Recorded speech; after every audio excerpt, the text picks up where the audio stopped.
Okay, तो कैसे आप सब, उम्मीद करता हूँ बढ़िया होंगे। और काफ़ी समय बाद मेरी वीडियो आ रही है क्योंकि मैं थोड़ा सा घर से बाहर था, या कहूँ तो दूसरे घर था। अब बात यह है कि नीट का रिजल्ट 4 जून को अनाउंस कर दिया गया है। आप सभी को पता है जो लोकसभा चुनाव हुए थे उनका भी जो रिजल्ट निकल के आया था 4 जून को निकल के आया था।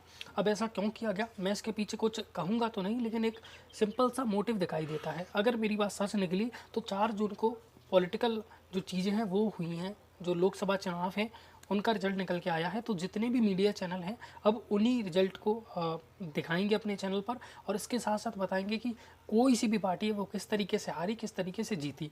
अब जो नीट में जो रिजल्ट निकल के आया है, अगर उसमें कोई भी गलती होती है, कोई भी त्रुटि निकल के आती है, तो उसको जनरली मीडिया चैनल कवर करते हैं, उनके लिए वो एक बड़ी न्यूज़ हो सकती थी। लेकिन अब उस न्यूज़ को कोई भी मीडिया चैनल कवर नहीं करने वाला।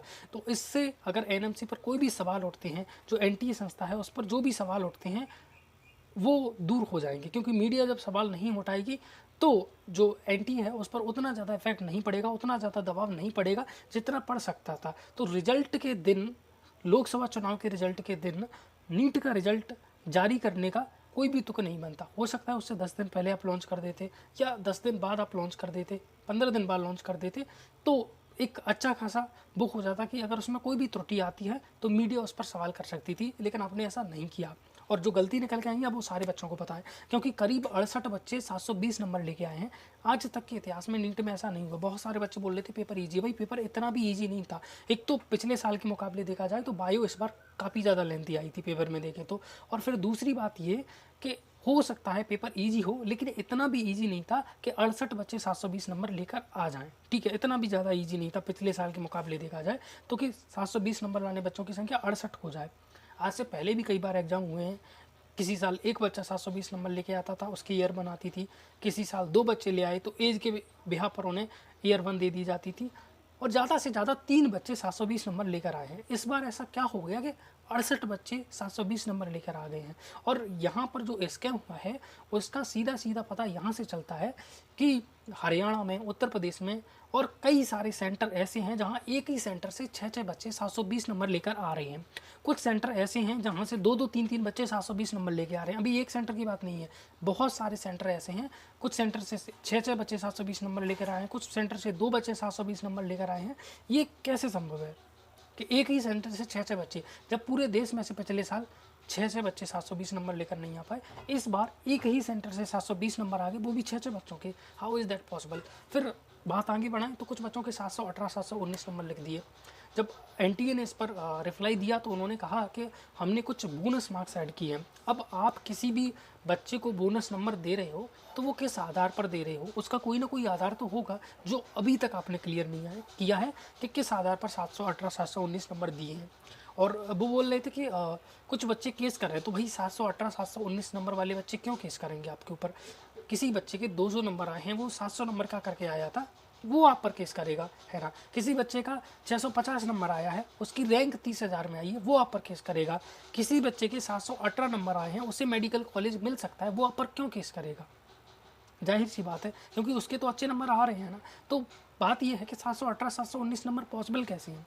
180 नंबर का पेपर आता है, सभी क्वेश्चन जो हैं सही कर दिया आपने तो 720 नंबर आपको मिल जाएंगे। एक क्वेश्चन नहीं किया आपने तो आपको 716 नंबर मिल जाएंगे। गलत कर दिया तो 715 नंबर मिल जाएंगे। 717, 718 का कोई तुक नहीं बैठता। और बोनस नंबर किस आधार पर दिए ये अभी तक आपने क्लियर नहीं किया।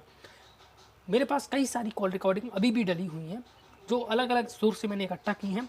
उनमें बहुत सारे बच्चे कह रहे हैं कि जैसे कुछ हिंदी मीडियम के बच्चे थे जिनको हिंदी मीडियम का पेपर मिलना था, उन्हें गलती से इंग्लिश मीडियम का पेपर दे दिया गया। और बात क्या हुई कि जो इंग्लिश मीडियम का पेपर उन्हें दिया गया उनमें जितने भी ऑप्शन थे पहले से ही टिक हो रहे थे। मैं ये कंफर्म नहीं कर रहा कि वो सही है या गलत है, लेकिन ऐसी एक कॉल रिकॉर्डिंग नहीं है। पैसों में जो पैसे देकर जो पेपर हैं वो फुलफिल करवाने की कई सारी कॉल रिकॉर्डिंग आई है। आज से पहले तो ऐसा कभी भी नहीं हुआ, इस साल ही ऐसा क्यों हो रहा है, तो ये भी एक सोचने वाली बात है। ठीक है, इसके अलावा बहुत सारे बच्चे ऐसे हैं जिनके 650 नंबर निकल के आए हैं, है ना। अब 650 नंबर कम नहीं होते, नॉर्मली देखा जाए तो कट ऑफ 600 से ऊपर ही जाता है नीट का। ठीक है, इसलिए 2-3 सालों का मिला लिया जाए तो बच्चे के 600 नंबर आ गए, मेडिकल कॉलेज मिलने की उसे संभावना मिल रहती है। इस बार किसी भी बच्चे के 650 नंबर आ गए, उसकी 30,000 रैंक आई है। अब इतने नंबर लाने के बाद भी अगर उसकी इतनी कम रैंक आ रही है बच्चे की, तो उसमें मेडिकल सीट तो उसको मिलना पॉसिबल नहीं है। इनफैक्ट जितने भी बच्चे 68 बच्चों के 720 नंबर निकल के आए हैं, तो 68 बच्चों को दिल्ली एम्स मिलना तो पॉसिबल नहीं है। तो अब जैसे बच्चे के 720 नंबर आए हैं, सभी की AR1 रख दी, कोई भी AR1 में डिफरेंस नहीं किया कि किसी की AR1 दी, किसी की AR2 दी। 720 नंबर जिन भी बच्चों की आई है, सबको AR1 आपने दे दी। अब उन 720 बच्चे, जितने 68 बच्चे हैं, उनको एम्स दिल्ली पॉसिबल नहीं है। मतलब आप नीट में जो टॉप हाई स्कोर कर सकते थे वो आपने किया, फिर भी जो आपका ड्रीम मेडिकल कॉलेज है वो आपको नहीं मिल पाया। तो अब इसको गलती कहना ठीक नहीं होगा। ये एक तरीके से बहुत बड़ा लूप होल है नीट के अंदर, इसे बहुत सारे टीचर स्कैम भी करें। कहा जा सकता है जब तक NTA इस पर अपनी जो क्लियरेंस है नहीं देगा, या तो रिजल्ट को दोबारा जारी करो, या तो जो भी त्रुटि हुई है उनको ठीक करो, या आप एग्ज़ाम दोबारा कंडक्ट करवाओगे, वो आपके ऊपर है। लेकिन कोई ऐसा इसका आपको सॉल्यूशन देना होगा जिससे सभी बच्चे सेटिस्फाई हो सके। 650 नंबर कोई बच्चा बहुत मेहनत करके लाया है, और कोई बच्चा रुपए दे के 650 नंबर लेकर आ गया। अब एक बच्चे को मेडिकल कॉलेज मिल गया, पहली बात तो मुझे पता नहीं दोनों को मेडिकल कॉलेज मिलेगा नहीं, लेकिन 650 नंबर देकर किसी बच्चे को अगर मेडिकल कॉलेज नहीं मिलता है, तो उसने 3 साल मान लीजिए कहीं पर तैयारी की है। कोटा में जो कोचिंग की नॉर्मली फ़ीस होती है, या आप किसी भी बड़े शहर में नीट की तैयारी करने जाओ, तो 1.5-2 लाख के आसपास 1 साल की फ़ीस चली जाती है बच्चे की। फिर 1 लाख के आसपास उसके रहने खाने का खर्चा आ जाता है। अब कोई बच्चा 3-3 साल ड्रॉप लेके तैयारी करके मेहनत करके 650 लाता है, और इतने नंबर लाने के बावजूद भी अगर उसको उसका ड्रीम मेडिकल कॉलेज मिलता नहीं है, उसने जो भी मेडिकल कॉलेज सोचा होगा वो नहीं मिलता, तो उस पर क्या बीतेगी ना। तो फिर घर वाले सपोर्ट करते हैं, बहुत सारी दिक्कत आती हैं। तो जो NTA है उसको इस बात का रिप्लाई तो देना पड़ेगा कि इतना सारी गड़बड़ी क्यों हो रही है, और उसका जो सॉल्यूशन है वो भी उन्हें देना पड़ेगा। ठीक है, अगर कोई भी इससे रिलेटेड अपडेट आती है तो मैं जल्दी आपको अपडेट कर दूंगा। मैं कह रहा हूँ काफ़ी समय से बाहर था, इसीलिए रेगुलरली वीडियो आ नहीं पा रही थी। अगर इससे संबंधित कोई भी अभी नई अपडेट आती है तो मैं आपको अपडेट कर दूंगा, या तो कम्युनिटी पोस्ट पर या वीडियो बनाकर फुल डिटेल से बता दूंगा। ठीक है, तब तक मिलता हूँ आपसे किसी अगली वीडियो में। तब तक के लिए गुड बाय, जय हिंद एंड राधे राधे।